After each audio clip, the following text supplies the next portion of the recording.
नमस्कार हिंदुओं, ओम नमः शिवाय। पिछली कथाओं में हमने देखा कि कैसे शिव पार्वती का मिलन अर्थात विवाह होता है। जब सदाशिव गिरिजा को विवाह कर लाए तब देवताओं का मनोरथ समझ उन्होंने तारकासुर के वध की इच्छा की। ब्रह्मा, विष्णु और समस्त देवता वहां से विदा होकर अपने घरों को गए। सबने शिव जी की कृपा का भरोसा रखा, परंतु कोई बात प्रकट न हुई। एक दिन समस्त देवता, मुनि आदि एक स्थान पर एकत्र होकर सम्मति करके कहने लगे कि बड़े आश्चर्य का विषय है कि इतना समय व्यतीत हो गया है परंतु अभी तक हमारा कार्य सिद्ध नहीं हुआ। फिर उन सब ने तेज अर्थात अग्नि से कहा कि तुम चतुरता से शिव जी के पास जाकर देखो कि वे क्या कर रहे हैं। अग्नि देवता यह आदेश पाकर वहां से विदा हो कपोत का स्वरूप धारण कर शिव जी के निवास स्थान पर पहुँचे। फिर ब्रह्मा जी और विष्णु जी भी सभी देवताओं के साथ कैलाश पर्वत पर गए। जब सब लोगों ने शिव जी को वट वृक्ष के नीचे न देखा तो गणों से पूछा कि सदाशिव जी महाराज कहाँ हैं? उस समय गणों ने यह उत्तर दिया कि वे बहुत समय से घर के भीतर गिरिजा जी के पास हैं और अभी तक बाहर नहीं आए हैं। यह सुनकर विष्णु जी, ब्रह्मा जी और सभी देवता सदाशिव जी के भवन के द्वार पर गए तथा उच्च स्वर से पुकारने लगे। पुकार सुनते ही शिव जी तुरंत गिरिजा को छोड़कर बाहर आए। उस समय देवताओं के मन में शिव जी के प्रति अनंत प्रेम उमड़ पड़ा तथा प्रसन्नता से सबके नेत्रों में अश्रु छलक आए। उन्होंने कहा, हे सदाशिव, हम सब आपकी शरण में हैं। आशा है आप कृपा करके हमारे दुख को दूर करेंगे। आपकी कृपा कटाक्ष से हमारा कार्य सुधरता है। हम आपकी महिमा कहाँ तक वर्णन करें। आपकी महिमा नारद, शारद, शेष और वेद कहकर थक जाते हैं। आप भक्ति एवं तप के अधीन दया के सागर तथा समस्त संसार के स्वामी हैं। उसका वर्णन करने की कोई आवश्यकता नहीं। आप हमारी ओर दया दृष्टि क्यों नहीं करते? हम सब आपकी शरण में हैं। आप केवल हम भक्तों के उपकार के लिए सगुण स्वरूप धारण करते हैं। ब्रह्मा जी और विष्णु जी इस प्रकार स्तुति करके शिव जी के आगे मस्तक झुकाकर खड़े हो गए। देवताओं की स्तुति को सुनकर शिव जी ने प्रसन्नता एवं हर्ष में भरकर कहा, हे देवताओं, तुम लोग जिस कार्य के लिए आए हो उसका विस्तार पूर्वक वर्णन करो। शिव जी के वचन सुनकर सब देवताओं ने हाथ जोड़कर विनती की, हे कैलाशपति, आप अपना सब विहार तथा आनंद त्याग कर देवताओं का कार्य पूरा कीजिए। शिव जी बोले,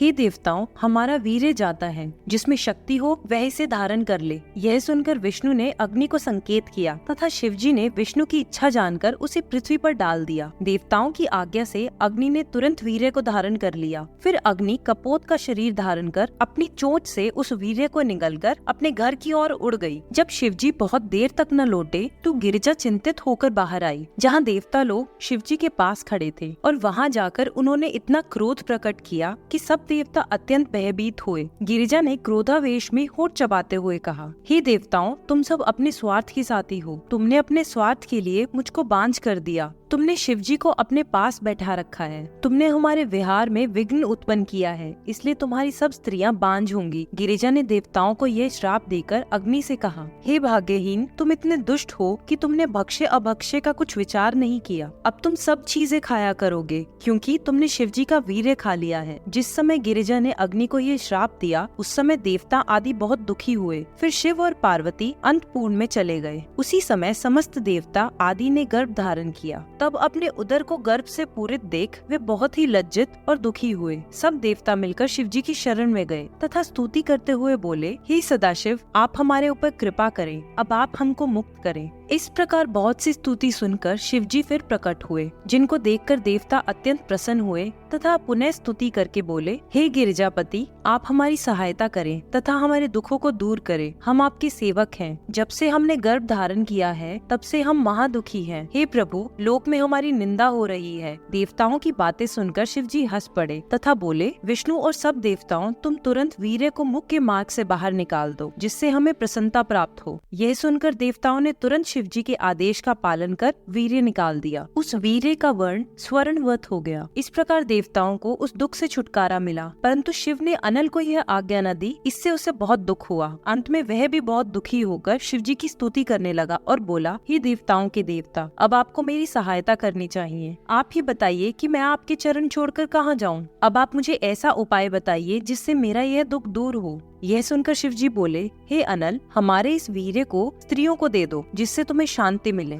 तब अग्नि के धैर्य के साथ विनय ने कहा, हे प्रभु, आपकी वीर्य के तेज को स्त्रियां कैसे धारण कर सकेंगी? अग्नि के मुख से ऐसे वचन सुनकर नारद जी ने शिव जी की आज्ञा से उत्तर दिया, हे वाहन, जो स्त्रियां माघ मास की अग्नि में तपती हों, उनके शरीर में तुम इस तेज को बांट दो। अग्नि यह सुनकर प्रसन्न हो प्रातः काल उठ नदी किनारे अग्नि जलाकर बैठ गई। उस समय अनेक स्त्रियां नदी में स्नान करने के लिए उस स्थान पर आई। क्योंकि सर्दी ने उनको बहुत दुख दिया था, इसलिए जलती हुई अग्नि देखकर उनकी इच्छा आग तापने की हुई। परंतु अरुंधति ने इस रहस्य को समझकर स्त्रियों को आग तापने से मना किया। फिर भी अरुंधति की बात को किसी ने नहीं माना। ये सब आग के पास बैठकर तपने लगी। तब वह वीर्य धीरे धीरे निकालकर रोम के मार्ग से स्त्रियों के शरीर में प्रवेश करने लगा, जिससे अग्नि का बोझ हल्का हुआ। तब अग्नि अत्यंत प्रसन्न होकर तेज को दूर हुआ देख प्रसन्न हुआ तथा वे स्त्रियां तुरंत गर्भवती हुई। तब वे दुखी होकर अपने घर लौट गई। यह दशा देखकर ऋषिवरों ने उन पर इतना क्रोध किया कि ये सब पक्षियों की भांति उड़ने लगी। उन्होंने अपनी यह अवस्था देख अत्यंत दुखी हो वीर्य को हिमगिरी के ऊपर छोड़ दिया। वहाँ उस वीर्य का तेज स्वर्ण के समान झलकने लगा। फिर उन्होंने उसे उठाकर गंगा नदी में डाल दिया।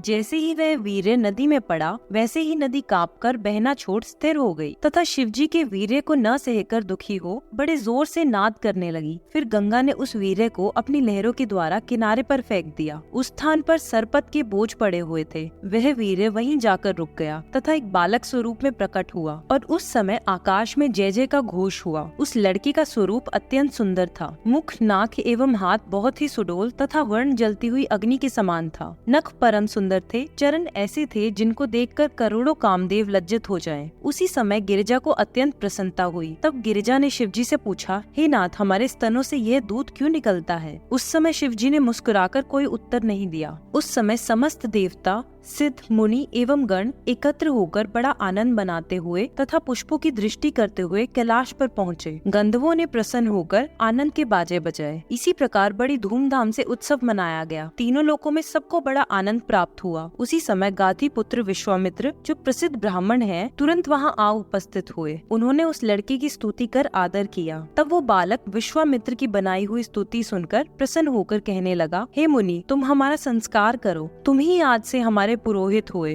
तुम तीनों लोकों में सम्मान के योग्य होंगे। यह सुनकर विश्वामित्र ने कुछ सोचकर विनय पूर्वक कहा, मैं ब्राह्मण के घर उत्पन्न नहीं हुआ हूँ जो आपका संस्कार करूँ। मैं तो गाधी नामक क्षत्रिय से उत्पन्न हूँ तथा मेरा नाम विश्वामित्र है। संस्कार आदि कार्य करना ब्राह्मण का धर्म है। इसके अतिरिक्त यदि अन्य कोई कार्य करता है वह दुख पाता है। अस्तु, अब आप अपने विषय में बताइए कि आप इस प्रकार बालक रूप धारण किए हुए कौन हैं? आपके माता पिता कौन हैं? वे दोनों आपको इस प्रकार अकेला छोड़कर कहाँ चले गए? मैं आपको यहाँ अकेला देख रहा हूँ। आपका तेज अद्भुत है। आप ब्रह्मचारी हैं या गृहस्थ हैं अथवा तीनों देवताओं में से कोई है? आप ब्रह्मा हैं जो बाल रूप से प्रकट हुए हैं। मैंने आज तक ऐसा बालक नहीं देखा। आप तो उत्पन्न होते ही बातें करके आनंद प्रदान करते हैं तथा अपने संस्कार के लिए मुझे आज्ञा देते हैं। कृपा करके मुझे सब स्पष्ट बतला दीजिए। विश्वामित्र के ऐसे वचन सुनकर उस बालक ने हंसते हुए कहा, हे विश्वामित्र, हम गिरिजा एवं शिव के पुत्र हैं तथा दैत्यों को मारकर तीनों लोगों को आनंद प्रदान करने वाले हैं। यह सुनकर उस बालक ने अपना प्रताप विस्तार पूर्वक कह सुनाया और कहा, हे ऋषि, तुम ब्रह्म ऋषि होकर सब ब्रह्मांडों से प्रतिष्ठा प्राप्त करोगे और यहाँ तक कि ब्रह्मा के पुत्र वशिष्ठ भी तुमको ब्रह्म ऋषि कहेंगे। यह हमारा वर है। अब तुम शिव और गिरिजा की लीला को अपार समझकर हमारे संस्कार के विषय में विचार एवं विलंब न करो। यह सुनकर विश्वामित्र ने तुरंत आज्ञा मानकर संस्कार किया। तब शिवजी के पुत्र ने विश्वामित्र को वर दिया और अपना पुरोहित बनाया। उसी समय अग्नि ने भी वहां पहुंचकर तथा शिवजी के पुत्र को देखकर आनंद प्राप्त किया और फिर उस बालक को प्रणाम किया। विश्वामित्र ने जो बातें पूछी उनका ठीक ठीक उत्तर उस बालक ने दिया और फिर उसने अपनी सारी कथा अग्नि से कही। अग्नि और विश्वामित्र उस लड़के में पूर्ण बल एवं प्रताप देखकर अत्यंत प्रसन्न हुए। तदुपरांत अग्नि ने उसे गोद में उठा, छाती से लगा लिया और उसका मुख चूमा। फिर अत्यंत प्रेम के साथ उस लड़के को अपना पुत्र माना तथा अपने बहुत से शस्त्र उसे दिए। शिवजी के पुत्र ने दोनों को वहां से विदा किया तथा स्वयं भी कैलाश की ओर चल दिए।